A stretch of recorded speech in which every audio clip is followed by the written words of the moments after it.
প্রিয় যুবক ভাই, এগুলোর পিছনে ছুটছেন, এগুলো একটা মায়া, এটা মোহ, একটা ভ্রম, কিচ্ছু না, জাস্ট মায়া। এটা তো সবাই করে, সবারই গার্লফ্রেন্ড আছে, আমার নামে থাকলে সমস্যা কোথায়? বিষয়টা হচ্ছে যে জেনার বিষয়ে পরে আসছি, এটা তো জেনা, ওই বিষয়ে পরে আসছি। বাস্তবিক অর্থে আপনার অবস্থানটাকে সে মূল্যায়ন করছে। আপনার অবস্থানটা যেমন, এই অবস্থানের উপর ডিপেন্ড করে কিন্তু আপনারকে সে মূল্যায়ন করছে। আপনার ভিতরের সত্তাকে সে মূল্যায়ন এখনো করতে শেখে নাই। যদি কেউ কাউকে সত্যিকার অর্থেই ভালোবাসে, সেটা হবে আল্লাহর জন্যে। কার জন্যে? আল্লাহর জন্যে। আর যদি কেউ আল্লাহর জন্যে কাউকে ভালোবাসে, সে কখনো কাউকে হারাম পথে নিতে পারে না। তাই যে মেয়েটাকে আপনি প্রপোজ করছেন জেনার জন্যে, তার মানে আপনিও সেই মেয়েটাকে ভালোবাসেন না। আর যে মেয়েটা রাজি হয়ে গেছে আপনার সাথে জেনা করার জন্য, সে মেয়েও আসলে আপনাকে ভালোবাসে। এটা কি তাহলে? এটা একটা দেহের প্রতি দেহের একটা আকর্ষণ, জাস্ট এতটুকু। এটা জাস্ট দেহের প্রতি দেহের একটা আকর্ষণ। রিয়েল লাভ শুরু হবে কখন জানেন? যেই মুহূর্তে আপনি একজন দিনদার মেয়েকে বিয়ে করবেন, কালিমাটা পড়া হবে যে লা ইলাহা ইল্লাল্লাহ সাক্ষী রেখে, যখন কবুল বলার পরপরই দেখবেন যে আপনার তার প্রতি একটা ডিভাইন একটা ভালোবাসা তৈরি হয়ে গেছে।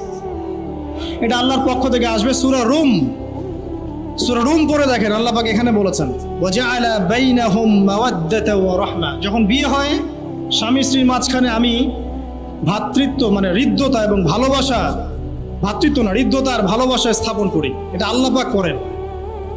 এই জন্য দেখবেন সারা জীবন চলছে, 20 বছর 30 বছরের সংসার, অনেক ঝগড়া হচ্ছে, এটা হচ্ছে সেটা হচ্ছে, তারপরেও দুইজন মাশাআল্লাহ একসাথেই আছে। আর আপনার তো 2 দিন ব্রেকআপ, তারপরের দিন আরেকটা, তারপরের দিন আরেকটা, তারপরের দিন আরেকটা। তো এগুলো লাভ না, এগুলো লাভ না, এগুলো হচ্ছে জাস্ট সিডিউস হওয়া আর কি। ঠিক আছে, কথা বুঝতে পারছেন? এগুলো ভালোবাসা না। ভালোবাসা ইনশাআল্লাহ তাআলা বিয়ের পর শুরু হবে। আচ্ছা, আরেকটা কথা বলি যে রিজিকের ব্যবস্থা হয়ে গেলে আপনি হালালভাবে বিয়ে করে নেবেন, বাবা মাকে বুঝাবেন। ইনশাআল্লাহ আব্বা আম্মা এখনকার অনেক সচেতন হচ্ছে দিন দিন, কারণ তারা বুঝতে পারছে যে যুব সমাজ জেনায় লিপ্ত হয়ে যাচ্ছে। তো জেনা থেকে বাঁচানোর জন্য পিতামাতারাও বিয়েকে সহজ করবেন। আপনারা আগে একটা হালাল রিজিকের ব্যবস্থা করেন, করার পরে দিনদার মেয়ে থেকে বিয়ে করে ফেলেন, ব্যাস। ইনশাআল্লাহ আল্লাহ পাক তৌফিক দান করুন।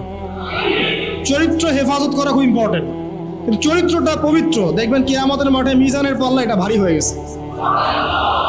চরিত্র খুব ইম্পর্টেন্ট। চরিত্র হেফাজত করার জন্য যা করা লাগে তাই করতে হবে। কিয়ামতের মাঠে যখন মানুষ উঠবে, তখন তাকে অতিরিক্ত 5টা প্রশ্ন করা হবে। কয়টা? কবরের 3টা আর এখানে 5টা। এই 5টা প্রশ্নের মধ্যে প্রথমটা হচ্ছে তোমার সারা জীবন তুমি কোন কাজে ব্যয় করেছো, 1 নম্বর। আর 2 নম্বরটা হচ্ছে তোমার যৌবনকাল তুমি কোন কাজে ব্যয় করেছো। মানে যৌবন সম্পর্কে আলাদাভাবে প্রশ্ন করা হবে। সো এটাকে হেলায় ফেলায় নেওয়ার কোনো সুযোগ নেই। আরেকটা হাদিস আছে যে 5টা বিষয় আসার পূর্বেই 5টা বিষয়কে মূল্যায়ন করো। তার মধ্যে একটা হচ্ছে তোমার বার্ধক্য আসার আগেই তুমি তোমার যৌবনকালটাকে মূল্যায়ন করো। অতএব ভাই, আপনারা চাইলে অনেক কিছু করতে পারবেন। এই সময়টা চাইলে আপনি খারাপ হতে পারবেন, আপনাকে কেউ বাধা দেওয়ার নাই। এখন রক্ত গরম আছে, আপনার শরীরে এনার্জি আছে, চ্যালেঞ্জ গ্রহণ করতে পারবেন। আপনি চাইলে ভালো হতে পারেন, এখন চাইলে খারাপ হতে পারেন। প্রিয় যুবক ভাই, আল্লাহ পাক আপনার দেহের প্রত্যেক ফোঁটা রক্ত তৈরি করেছে, সৃষ্টি করেছে। তো আপনার শরীর, আপনার দেহ, আপনার এই যে মন, রক্ত, মাংস, ঘাম, এটাকে আল্লাহর ইবাদতে ব্যয় করে দেন। ইনশাআল্লাহ তাআলা আপনার জন্য অনন্তকালের জান্নাত অপেক্ষা করছে। তো এরপরে নবী সাল্লাল্লাহু আলাইহি ওয়াসাল্লাম বলছেন ওয়ারাজুলুন কলবুহু মুআল্লাকুন বিল মসজিদ। এমন ব্যক্তি যার কলব মসজিদের সাথে ঝুলন্ত থাকে। মানে কি? মানে 5 ওয়াক্ত নামাজ জামাতে পড়ার ব্যাপারে সে খুবই আগ্রহী। আমরা যদি 5 ওয়াক্ত নামাজ ঠিকঠাক মতো না পড়তে পারি বা জামাতে অ্যাটেন্ড না করতে পারি, আমাদেরকে দ্বারা আসলে ইসলামের কোনো বড় বিপ্লব সম্ভব না। এত বড় বড় কথা বলে কোনো লাভ নাই। বেসিক 5 ওয়াক্ত নামাজ যদি মসজিদে আমরা না আসতে পারি, একে আপনি কেমন করে মনে করলেন যে আরো বড় কিছু করবে? এত সহজ না ভাই। নামাজ একটা একটা একটা আধ্যাত্মিক প্রশিক্ষণ, যে ইমান একটা প্রশিক্ষণ, যে প্রত্যেক দিন 5 ওয়াক্ত নামাজ পড়ে পড়ে মানুষের ইমানটাকে আল্লাহ পাক তাজা করে নেবেন। আস্তে আস্তে আরও উঁচু লেভেলে যাবেন, 5 ওয়াক্ত নামাজ পড়বেন, তারপর নফল সুন্নত মুস্তাহাব পড়তে পড়তে আপনি কিন্তু নিজের ইমানের লেভেলটাকে বাড়াতে থাকবেন। সো সেই ব্যক্তি যার হৃদয় বা কলিজা বা কলব মসজিদের সাথে ঝুলন্ত থাকে, আল্লাহ পাক সেই ব্যক্তিকে আরও সে ছায়া দিবেন ইনশাআল্লাহ তাআলা। আর আমরা জানি যে জামাতে নামাজ পড়লে 25 থেকে 27 গুণ বেশি নেকি পাওয়া যায়। আল্লাহ পাক আমাদের সবাইকে জামাতে নামাজ পড়ার তৌফিক দান করুন, আমিন। যদি এর প্রশিক্ষণ নিতে চান তাহলে আল্লাহর রাস্তায় 3 দিন 40 দিন সময় দেন, আপনাকে নামাজ ধরিয়ে দেওয়া হবে ইনশাআল্লাহ। তারপর 4 নাম্বার, ওই দুজন ব্যক্তি যে পরস্পরকে আল্লাহর জন্য ভালোবাসে, একত্রিত হলে আল্লাহর জন্য হয়, বিচ্ছিন্ন হলেও আল্লাহর জন্য হয়। তো এটা কিন্তু সেই ভালোবাসা বোঝানো হয়নি যেটা একটু আগে ব্যাখ্যা করলাম। এটা হচ্ছে দ্বীনি ভালোবাসা, আল্লাহর জন্য ভালোবাসা। যে একজন মানুষ দ্বীন ইসলামকে ভালোবাসে, দ্বীনের কথা বলে, দ্বীনের জন্য কাজ করে, আপনি তাকে ভালোবাসেন। আর একজন মানুষ দ্বীনের ক্ষতি করে, দ্বীনের বিরুদ্ধাচারণ করে, আপনি আল্লাহর জন্য ওকে ঘৃণা করেন। এই হলো আল্লাহর জন্য ভালোবাসা, আল্লাহর জন্য ঘৃণা করা। এটি ইমানের একটা শক্ত অংশ। আল্লাহর জন্য ভালোবাসা, আল্লাহর জন্য ঘৃণা করে। আল্লাহ পাক আমাদের সবাইকে দ্বীনের জন্য একে অপরকে মহব্বত করার তৌফিক দান করুন। এবং এভাবে আরও অনেক হাদিস আছে, সময় সংক্ষিপ্ত তাই আমি শর্ট করে বলছি। যে এক ব্যক্তি বাসা থেকে বের হয়েছে, দূরে এক দ্বীনি ভাইকে দেখতে যাবে, অসুস্থ। রাস্তায় আল্লাহ পাক একজন ফেরেশতাকে মানুষের রূপ ধরে বসিয়ে রেখেছে, ঠিক আছে? তো এই ফেরেশতা জিজ্ঞাসা করছে, কোথায় আছো?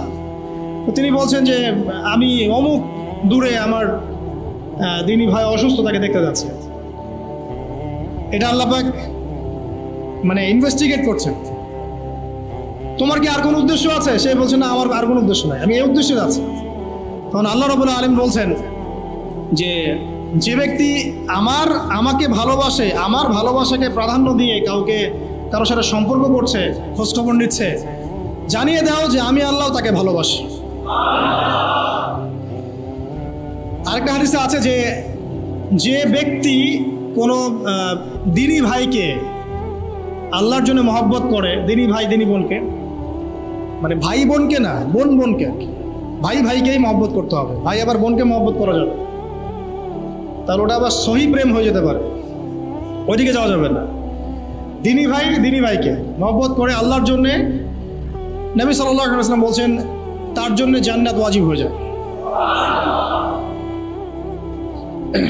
এরপরে আসেন 5 নাম্বার, নবী সাল্লাল্লাহু আলাইহি ওয়াসাল্লাম বলছেন ওই ব্যক্তি যাকে, যুবক ভাইরা খুব ভালো করে শোনেন, এটাও যুবকদের জন্য, ওই ব্যক্তি যাকে দাআত ইমরাআতুন, যাকে কোনো নারী আহ্বান করেছে জিনার জন্য, যাতু হাসাবিন ওয়া জামালিন, উচ্চ বংশের এবং সুন্দরী, আর সে বলছে ইন্নী আখাফুল্লাহ, আমি আল্লাহকে ভয় করি। চিন্তা করে, নীরবে নিভৃতে কেউ নাই, একটা সুন্দরী মেয়ে উচ্চ বংশের কাউকে জেনার জন্য আহ্বান করছে। হাজারে কয়টা যুবক ছেলে এখান থেকে দূরে থাকতে পারবে? কয়জন পারবে? যারা পারবে ইনশাআল্লাহ তাদের জন্য আরশের ছায়া অপেক্ষা করছে ইনশাআল্লাহ। এটা তো অনেক জটিল অবস্থা। এমনি তো গার্লফ্রেন্ডকে নিয়ে রাস্তায় হেঁটে যাচ্ছে, রিক্সায় ঘুরে বেড়াচ্ছে, কফি খাচ্ছে, বারে ড্যান্স করতেছে, ফিল্ম দেখতে যাচ্ছে, এটা তো গোপনে একটা সুন্দরী মেয়ে আহ্বান করছে, সে বলছে আমি আল্লাহকে ভয় করি, এটা গোপন। তো গোপনের পরোয়াই নেই, প্রকাশ্যেই তো সব করছে। তাহলে এই জেনারেশন কি আরো সে ছায়া পাবে? পাবে যদি তারা তওবা করে ফিরে আসতে পারে। আল্লাহ পাক তাদেরকে তওবা করে ফিরে আসার তৌফিক দান করবে।